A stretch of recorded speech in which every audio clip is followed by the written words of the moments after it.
Halo teman-teman, balik lagi. Sekarang kita bahas ini ya, bahas Jetpack Compose. Nah, kita udah masuk materi Jetpack Compose sekarang ya. Sebuah paradigma UI, paradigma yang membentuk UI, ya UI modern untuk Android. Jadi apa itu Jetpack Compose? Ya, Jetpack Compose adalah sebuah paradigma atau sebuah metode membangun UI dengan paradigma deklaratif, ya. Jadi si Compose ini dibangun oleh Google, oleh Android. Compose dibangun oleh Google, ya, untuk meresolve atau memecahkan masalah yang ada pada view, masalah-masalah pada view. Yang pertama, yang kedua, mengganti mengganti pembangunan layout atau UI dengan metode yang lebih baik, yaitu metode deklaratif. Deklaratif ya, gitu.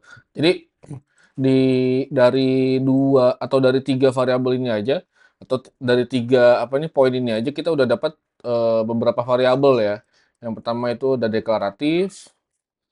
variabel deklaratif. Nah, deklaratif. Kemudian ada variabel apa lagi nih? Eh, View issue ya, gitu. Ya. Oke, kita bahas yang view issue dulu deh. Kita bahas yang view issue dulu, nanti kita baru bahas yang deklaratif. Ya. Jadi kalau view issue dengan view itu sebenarnya ada beberapa isu. Ya. Isu pertama, state-nya itu state data di view itu tersebar. Ya, dia ini enggak centralized. Gitu ya. Yang kedua, UI update-nya itu manual gitu. UI update manual harus menggunakan Harus menggunakan observer method. Maksudnya apa? Maksudnya dari dua ini state-nya tersebar. Kalau kita lihat dari codingan kita sebelumnya, misal di view ini ya, di fragment ini dia state-nya kan nyebar nih ya. Di sini mana nih? Salah. Nah, ini eh do do on text change ya, ini juga merupakan state. Jadi dia tersebar nempel sama view-nya. Lalu kemudian di sini juga nyebar juga tergantung dari UI state, tergantung dari observer UI state. Di sini loading success ya, dia nyebar gitu. Belum lagi kalau kita bicara adapter. Mana adapter? Nah, ini nih adapter, dia kan pasti punya view holder. Nah, dia punya state lagi di sini ya, gitu. Jadi state di bind ini ya. Jadi state-nya itu nyebar dan kita harus pinter-pinter manage-nya gitu dia. Maksud dari poin pertama. Terus yang poin kedua, UI update manual, ya itu jelas ya. Dia manual bikinnya, contohnya misal di view holder ini. Di view holder mana nih? Nah nih, di view holder dia manual ya. Set text sama dengan headline text, set text sama dengan headline subtitle gitu. Jadi view-nya dulu yang dibuat ya. View-nya dulu yang dibuat, baru kemudian text-nya atau value-nya di-assign. Ya, itu maksud dari manualnya itu.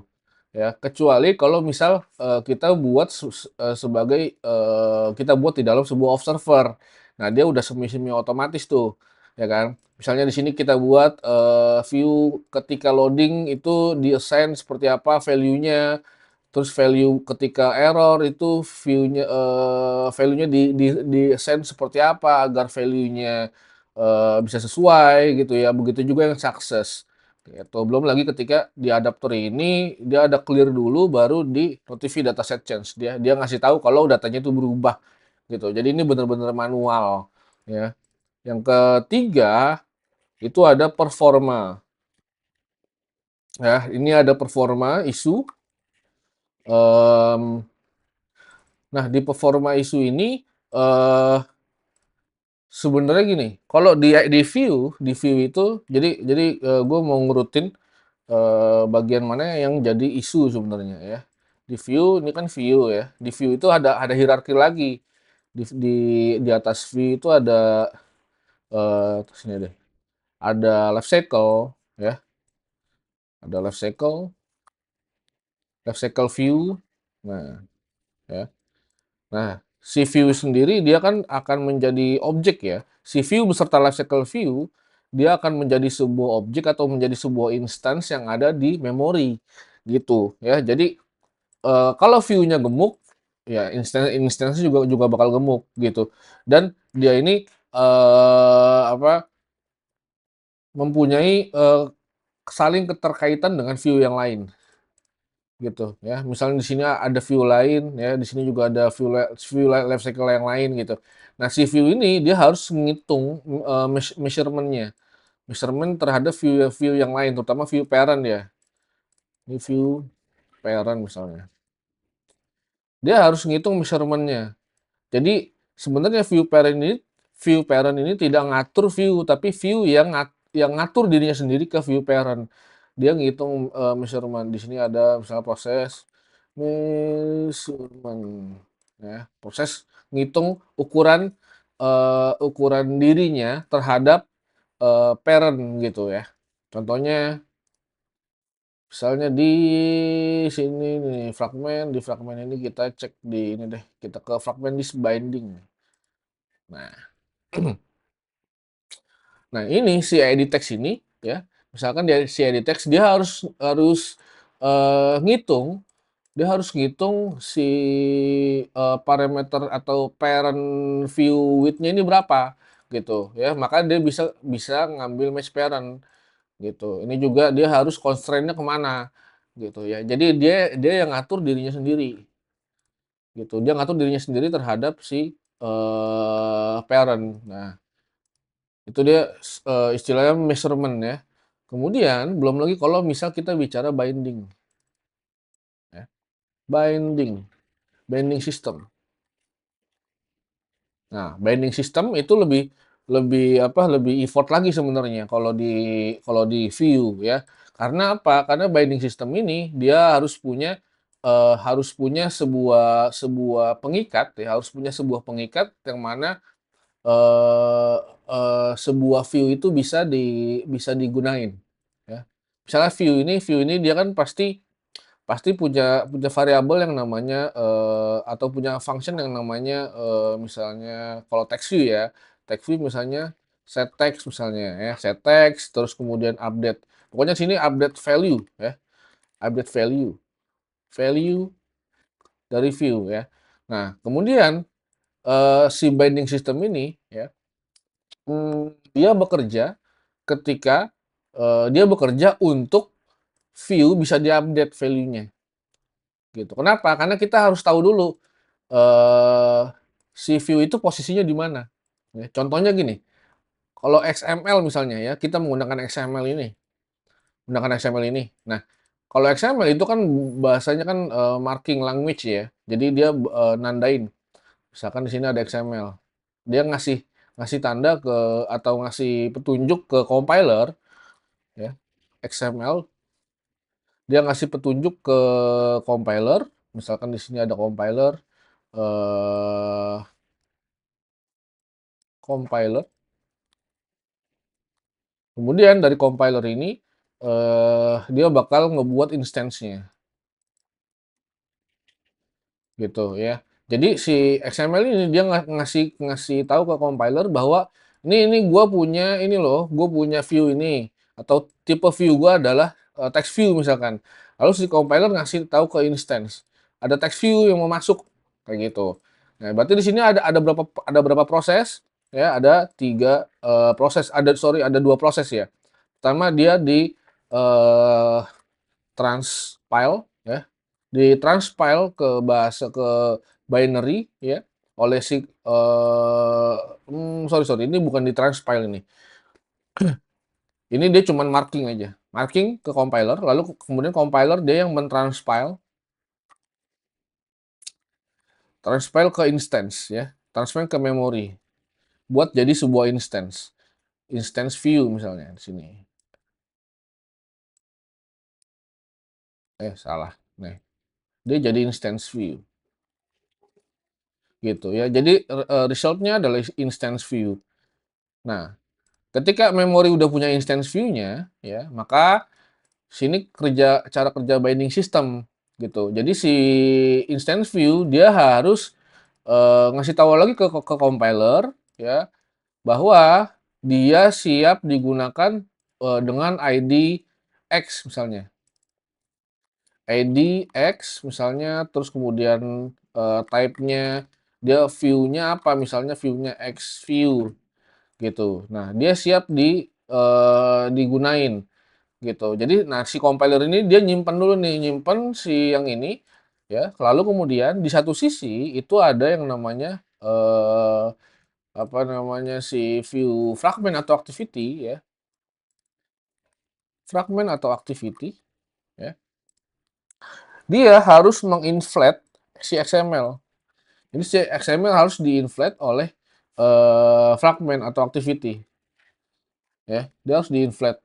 Gunanya buat apa? Buat bisa ngambil ID ID sama tipe view-nya yang ada di compiler gitu. Eh, Gimana sih?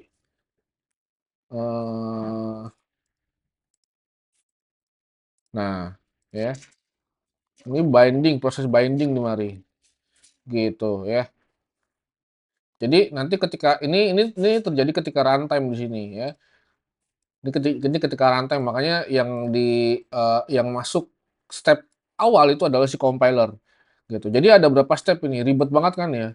Belum lagi kalau kita bicara threading ya, di inflate ini dia harus punya, dia dia punya thread sendiri atau punya proses sendiri buat mengkonversi menjadi binding, gitu.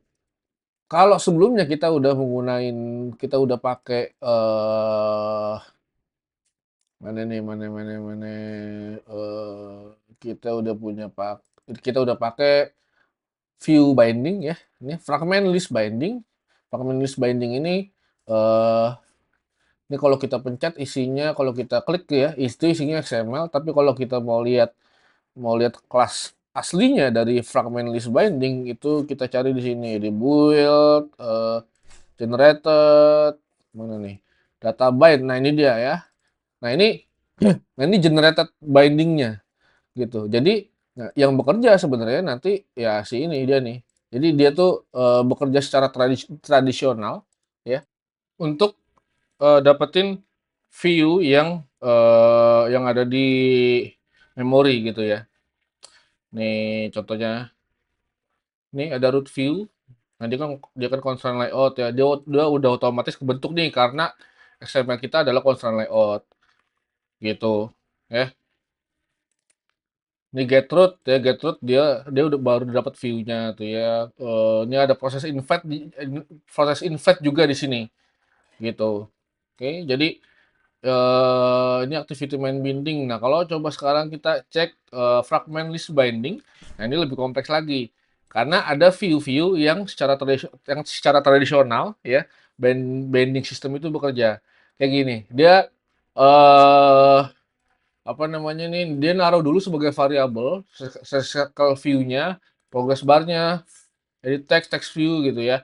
Jadi lalu kemudian setelah di inflate dia dibuat ininya ya, view-nya. Jadi yang kayak gini-gini nih sebenarnya ngebebanin memori gitu. Nah, itu dia yang mau di-resolve sama si eh Jetpack Compose gitu ya. Terus yang kedua adalah pemrograman deklaratif ya.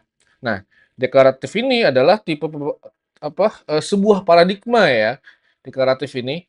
Jadi paradigma yang berubah adalah kan gini, sebenarnya ada deklaratif, ada imperatif. Imperatif. Kalau view system itu dia imperatif ya. Ini view, ini compose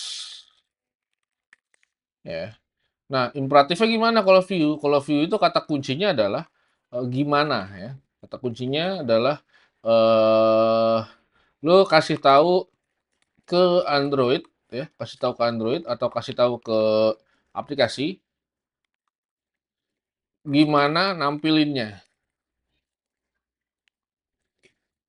gitu ya. Otomatis kalau kalau ini gimana. Nah kalau bicara gimana ya berarti harus di-define dulu apa-apanya kan. Semua-muanya tuh harus harus di-define dulu ya, di-define-nya di XML gitu ya. Eh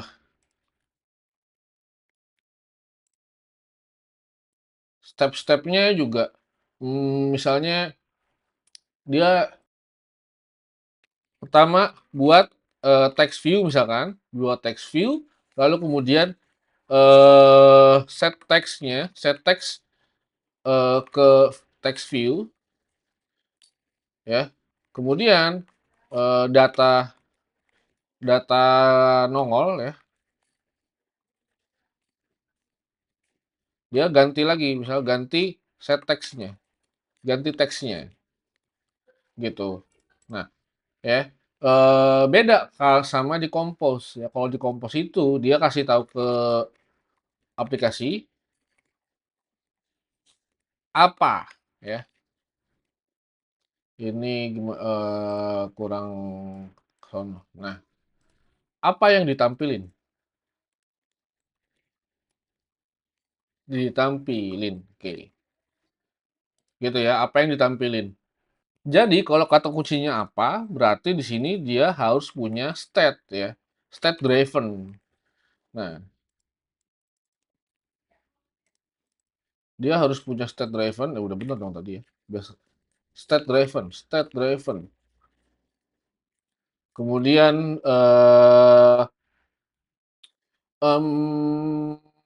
state yang ngurus ya. Kalau state driven berarti state yang ngurus UI-nya ya. Kemudian kalau ada state ganti, state-nya misalnya ganti ya, ganti nilai. State-nya ganti nilai. Maka si kompos itu dia nggak akan pakai metode set lagi, tapi dia ganti ganti apa yang akan ditampilin, ganti apa yang akan ditampilin, gitu ya. Nah ini proses ini terjadi di dalam ada nanti namanya recomposition, composition gitu. Nah dia berdiri berdiri di atas paradigma immutable ya. Kalau teman-teman perhatiin sebelumnya kita udah bahas paradigma immutable kan, dalam flow data ya, ada pipeline yang immutable atau pipeline data yang immutable, ada historicalnya. Nah itu juga berlaku ke Compose gitu ya. Kurang lebih kayak gitu ya paradigmanya. Jadi misalkan gini, di XML kita ngasih tahu ya, XML dia sorry, ngasih tahu ke mana, ke compiler, ada view text misalkan. Ya, dia ke sini ke compiler lalu lalu ada view text lalu baru dia si si mana namanya si view dia atau si fragment ya. Fragment dia ngambil view-nya gitu ya. Ini binding ya, bukan compiler gitu ya. Nah, kemudian kalau di compose itu terlalu kalau di compose itu dia mendefinisikan definisi definisi. Lalu dari definisi ini definisi composable ya. Lalu ada state di sini nih. Salah. Lalu ada state di sini. State ini yang akan ngatur ya, yang akan ngatur definisinya. Gitu. Berarti nanti ada hierarki dari Compose definisi yang akan diatur oleh state gitu ya. Eee, gitu ya. Jadi bukan lagi kita menggunakan, binding system gitu, tapi menggunakan state, oke. Oke, sampai sini bisa dipahami ya teman-teman mudah-mudahan gitu. Jadi paradigma itu benar-benar berubah gitu, paradigma deklaratif sama paradigma imperatif ke paradigma deklaratif ya, dan ini bukan terjadi di ranah Android aja sebenarnya. Ini udah duluan ada di Flutter, kemudian, Swift UI juga nyusul, baru kemudian, Compose ya nyusul gitu. Karena dia nge-handle, karena kebutuhan di modern development untuk UI view-nya kurang lebih sama isunya ya. State, terus, update manual, performa isu, sama binding system. Ya ini yang mau di-tackle sama paradigma pemrograman deklaratif ya. Oke, sampai sini dulu ya teman-teman. Nanti kita bakal bahas, istilah-istilah baru dalam Compose ya, karena ini beda banget jauh ya, gitu.